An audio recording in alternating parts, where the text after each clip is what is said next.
Ito pong uunahin ho natin na pag-alaman ko po itong nagtanong na ito ay isa pong Adventist pero matagal ng panahon hindi siya nakapagsimba. Ang kanya pong numero, ayan, at 0956-320-6837. Sabi niya, magandang gabi po, Pastor. Siguro ay dahil nga kasama natin si Evangelist Dison o kaya naman ay Pastor Bjorn minsan. At basta kapatid, hindi ho ako pastor, no? Kami ni Brother Chad, hindi ho pastor. Sabi niya rito, ito ang tanong ko. Sa Revelation 2:10, behold, the devil shall cast some of you into prison, that ye may tried, ye shall have tribulation 10 days. Ito ang tanong ko, ang 10 days ba ay literal or biblical?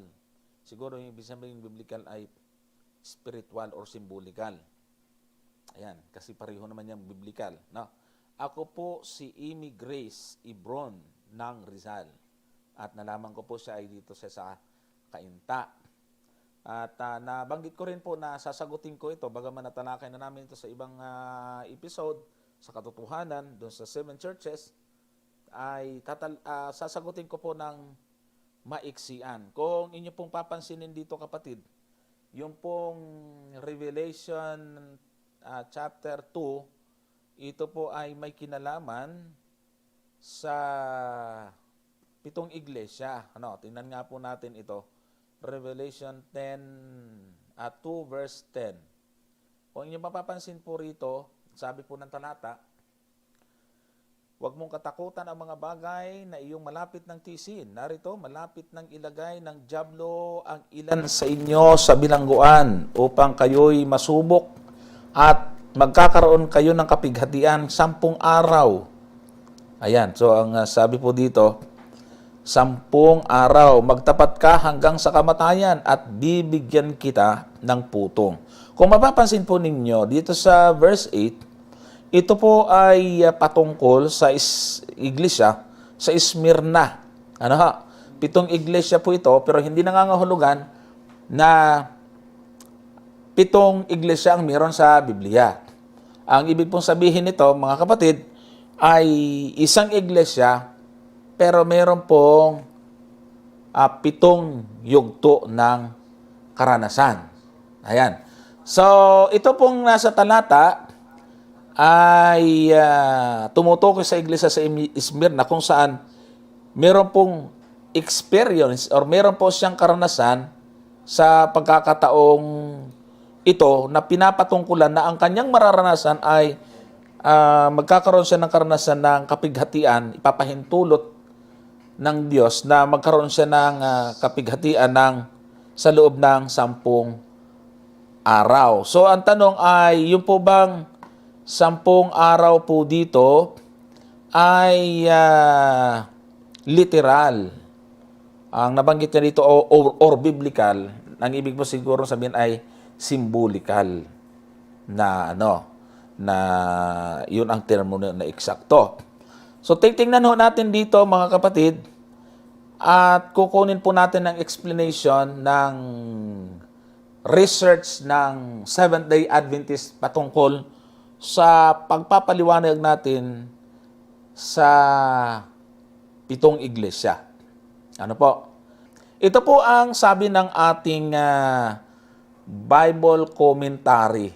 Ano po? Yung 10 days po dito, maging particular tayo sa question. Ayon po sa, ipapaliwanag ko lang po yung laman po dyan, Ayon po pa sa pag-aaral ng Seventh-day Adventist, tungkol sa 7 iglesia kung saan ito ay karanasan ng iisang iglesia sa 7 yugto ng panahon. Ito ay ang ikalawang iglesia, yung iglesia sa Smyrna. Kasi binanggit na natin sa verse 8 kanina, ang pangalan mismo, Smyrna. Isa sa karanasan sa panahon ng Smyrna, ito yung karanasan ng bayan ng Diyos. Sa ikalawang yugto ng panahon.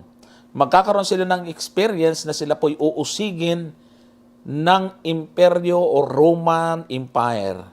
Ang mangunguna po sa kanila ay si Emperor Diocletian. Kung mapapansin po nyo dyan, sa slide ay meron date na 303 up to 313. Ayan, hanggang sa panahon iyan, kung titingnan po ninyo, 10 years, 10 years po yan kung sa history. Kasi 10 days, ang sabi po doon. Pero alam natin na mayroon pong year-day principle sa prophecy. 1 day equals 1 year. So, yung 10 days ay 10 years po ang fulfillment yan. No? Meron kasing tinatawag sa Ezekiel 4:6 na ang isang araw ay katulad ng isang taon. So mula kay Diocletian, nagpatuloy ito hanggang sa sumunod sa kanya na yung kanyang successor, si Galerius. So ito po yung panahon na gustong lipulin ng imperyo ng Roma ang Kristyanismo na hindi nagpapasakop sa kanila that time. At isa sa ginawa po nila dyan ay yung pong pagsunog ng mga kopya ng Biblia sa public. Winasak po nila yung sambahan ng mga Kristiyano at hindi lang nila pinahiraman. Talaga na pong pinapilit nilang tuparin ng mga tao ang kanilang dogma o tradisyon. Yan po yung na-experience at yan po yung panahon ng ikalawang iglesia sa Smyrna. Sabi po dito, ayan. Sabi po, yung first decree, dyan po nangyari yung first decree ni Diocletian. At ito po ay lumabas yung kanyang first decree noong 303. Binanya ang mga gawain ng mga Kristiyano sa taong iyan sa buong nasasakupan ng imperyo. Yan. At diyan inuna nilang usigin, i-persecute yung mga leader ng mga pulutong ng mga Kristiyano. Kaya nagpangalat ang mga miyembro nito, kaya medyo nahiwala ng ika nga ay puwersa. Ayon sa isang church historian na si Theodoret, sa kanyang aklat na Ecclesiastical History, ay pinapaliwanag po dito, no, na 10 years after na pinayagan after 10 years pinayagan ni Constantine at ng kanyang kulig si Licinius ang mga Kristiyano na makapag-practice ng sariling religion. Kaya nagkaroon sila ng pansamantalang kalayaan. Subalit sa pag-aaral ng 7 iglesia ay pagkaraan ng ilang taon ay muli nilang ipinilit ang kanilang tradisyon at dito po ang nagpasimula ang pagsasabatas nila ng pangingili ng linggo noong 321 na tinatawag na Edict of Milan. So yan po yung pansamantala po para lang mabigyan natin ng idea yung nagtanong sa atin kung literal po ba yun or symbolical. So ang application po natin doon sa 10 days ay yung pong year-day principle na 1 day equals 1 year at sa Ezekiel 4:6. Ano ho, mga kapatid at mga kaibigan. So yan po yung maiksi po natin maisasagot doon sa nagtatanong sa atin kung ano yung yugto ng panahon na yon o ano yung panahon na yon, anong pangyayari meron noon, yung sinasabi po doon na ibibigay sila kay Satanas sa loob ng 10 araw na malapit ng tiisin ng isulat ito ni Juan sa iglesia sa Smyrna. So ngayon ay dumako tayo sa sunod na mga natanong. Tingnan po natin. Mula po ito sa 0997-774-3283. Magandang gabi po. Ang tanong ko lang po, kung paano ako maliligtas? So ito pong mga tanong na ganito mga kapatid. Sa mga matagal na nating mga taga-subaybay, maaaring hindi na kayo interesado sa sagot. Maaaring kayo alam nyo na mismo ang sagot. Pero tandaan po natin, mga kapatid, naalala ko na mayroon po tayong isang question and answer dito na mayroon pong isang kapatid na nag-comment na, bakit puro na lang ganito, puro na lang ganon? Ang inaasahan daw niya ay dapat ganito yung imi-mention. Mga kapatid, ang ating pong ginagawa dito ay question and answer. Hindi tayo ang masusunod, kundi yung nagtatanong ang masusunod kung anong gusto nilang itanong. At kung anong itanong nila, yun din ang ating sasagutin. Kaya kung marahil sa iba ay mababaw po ito, subalit baka doon na sa nagtatanong ay talagang hindi niya alam, no? At lagi naman may bago sa ating bawat programa at episode. Kaya ating ipakakaloob ito ayon sa hinihingi ng nagtatanong. Ngayon, kung ang tanong po ninyo ay paano ako, sabi niya ay papaano ako maliligtas, ay babasahin natin sa talata ng Biblia kung ano ang ibinigay po niyang paraan sa atin. Dito po sa Aklat ng Gawa, Kapitulo 16, ang talata po dito ay 31, ay ganito po yung ating mababasa. At kanilang sinabi, manampalataya ka sa Panginoong Hesus at maliligtas ka, ikaw at ang iyong sangbahayan. Kung mapapansin po ninyo, doon sa talatang 30, ay meron ditong nagtanong. At sila'y inilabas at sinabi, mga Ginoo, ano ang kinakailangan kong gawin upang maligtas? So, ganon din po yung tanong ng nag-text po sa atin, parang tanong din nung nasa talata. So, ang sagot ng mga alagad, doon sa nagtanong sa kanila, yun din ang isasagot natin sa nagtanong naman sa atin. Ngayon, paano ba ako maligtas? Paano pa tayo maligtas? Parang simple. Pero mga kapatid, kahit simple yan, pwede rin magkamali ang iba ng sagot kung paano nga ba tayo maliligtas. Ang kaligtasan, sabi po dyan sa talatang 31, ay ano daw po?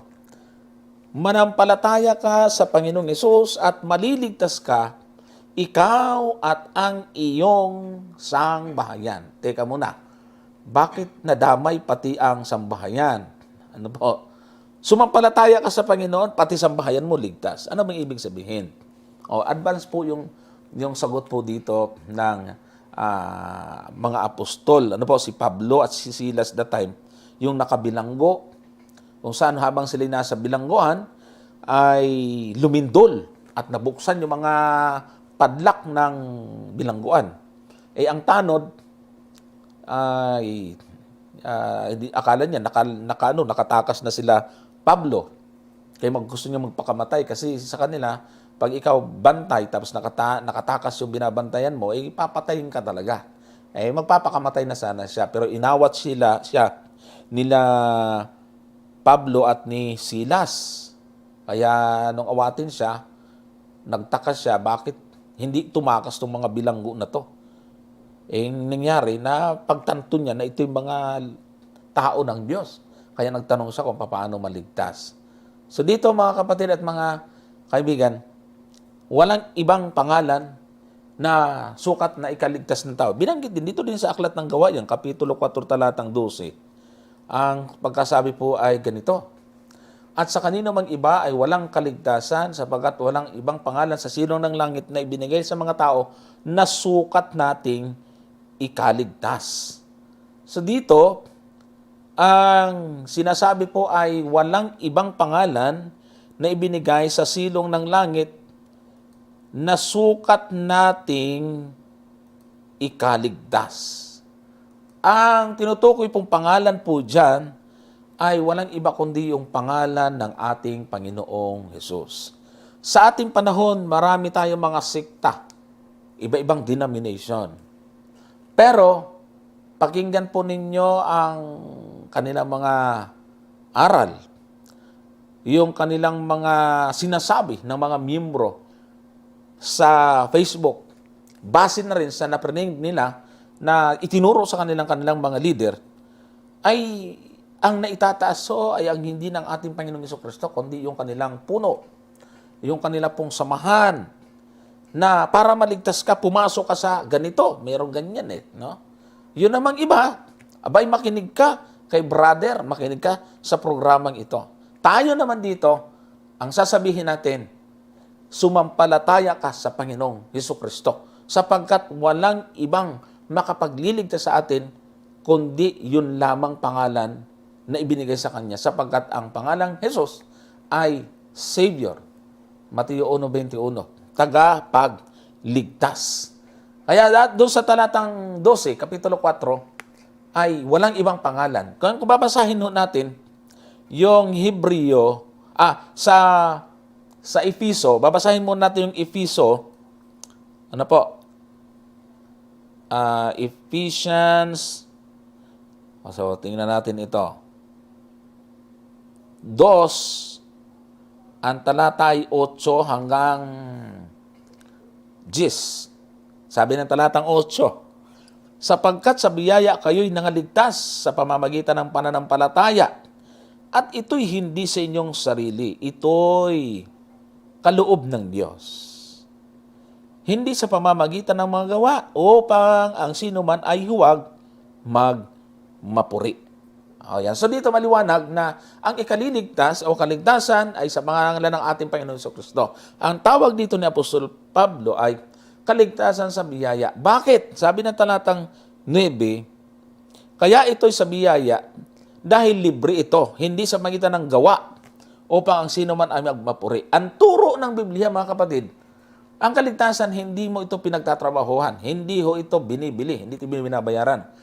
Libre ho ito, hindi sa magitan ng gawa upang ang sino man ay huwag magmapuri. So ang Seventh Adventist ay nagtuturo na ang kaligtasan ay sa magitan ng pananampalataya sa ating Panginoon Jesucristo. Tinawag po itong biyaya sapagkat ito po ay walang bayad.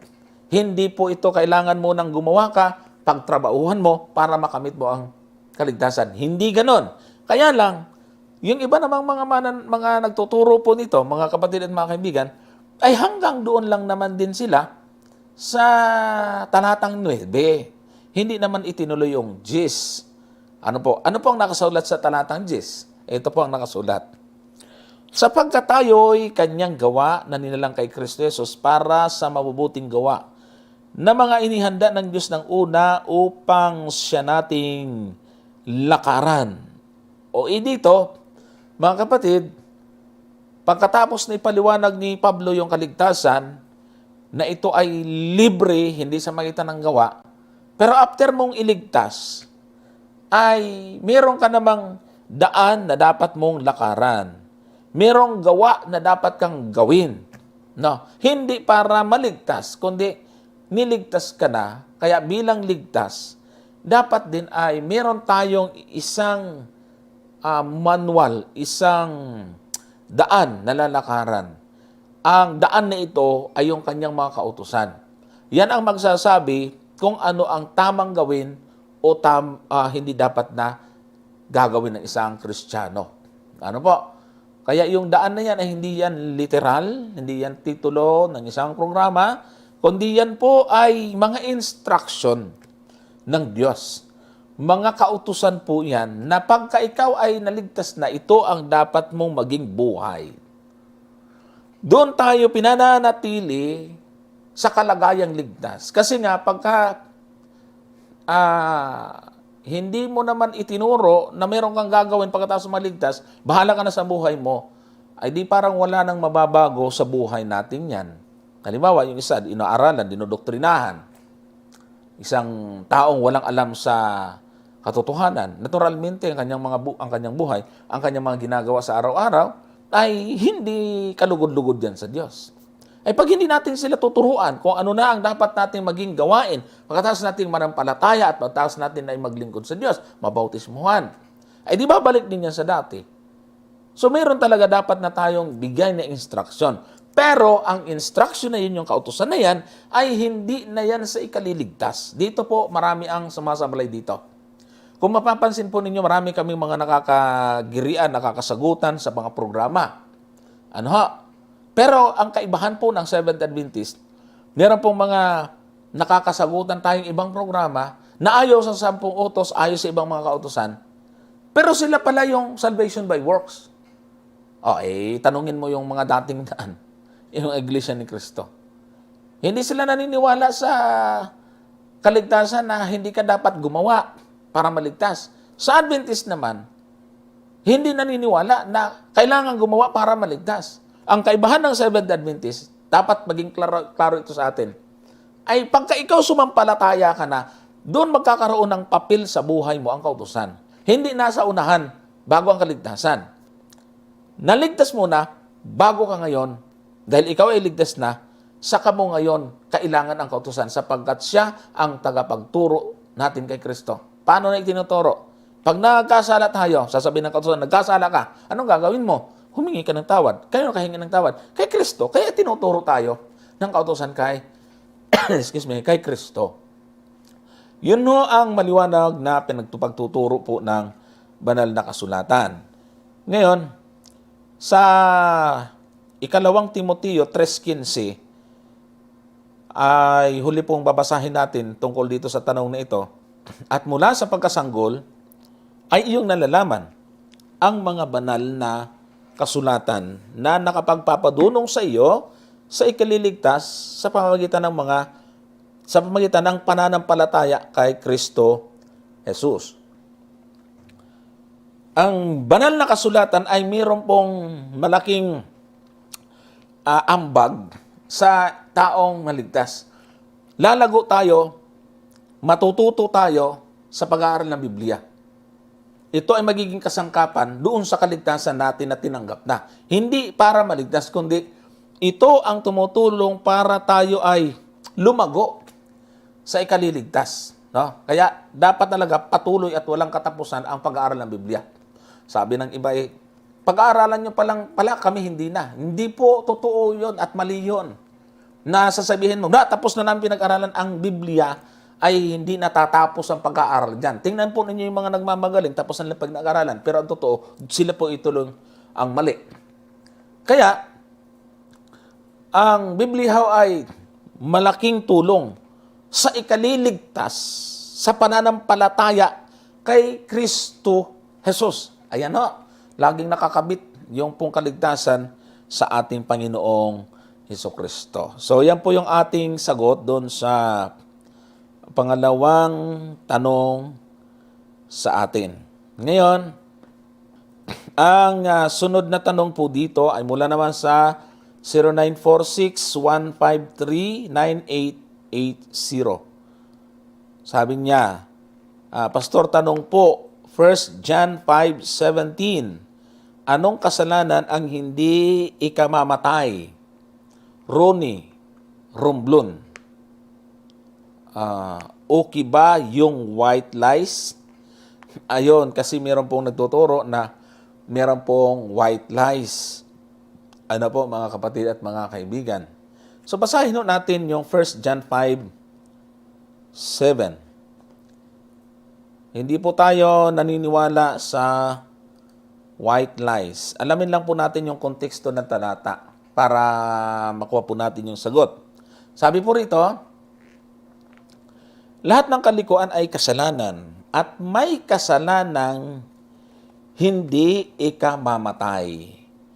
So, hindi ho ito white lies. Para malaman po natin, kapatid, itaas ho natin. Ano tong kasalanan na hindi ikamamatay? Basahin natin yung verse 16. At ganito po ang ating mababasa. Kung makita ng sino man na ang kanyang kapatid ay nagkakasala ng kasalanang hindi ikamamatay, ay idalangin siya at bibigyan siya ng Diyos ng buhay na ukol sa mga nagkakasala ng hindi ikamamatay.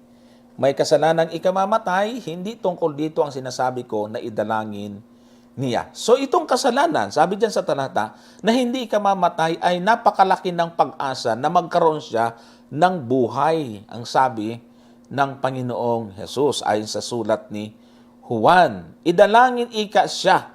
Yung nagkakasala ng hindi ikamamatay, idalangin siya at bibigyan siya ng Diyos ng buhay na ukol sa mga nagkakasala ng hindi ikamamatay.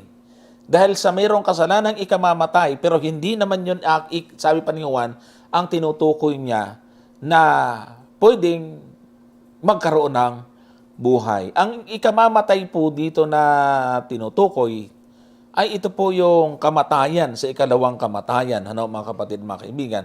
Ngayon, si Juan din, para mabigyan natin tayo ng liwanag sa kanyang sulat, meron kasi siyang binabanggit po dito. Dahil dalawang kasalanan tinutukoy niya, isang kamatayang ikamamatay at kasalanang hindi ikamamatay. Doon sa kasalanang hindi ikamamatay, may pag-asa na magkaroon siya ng buhay.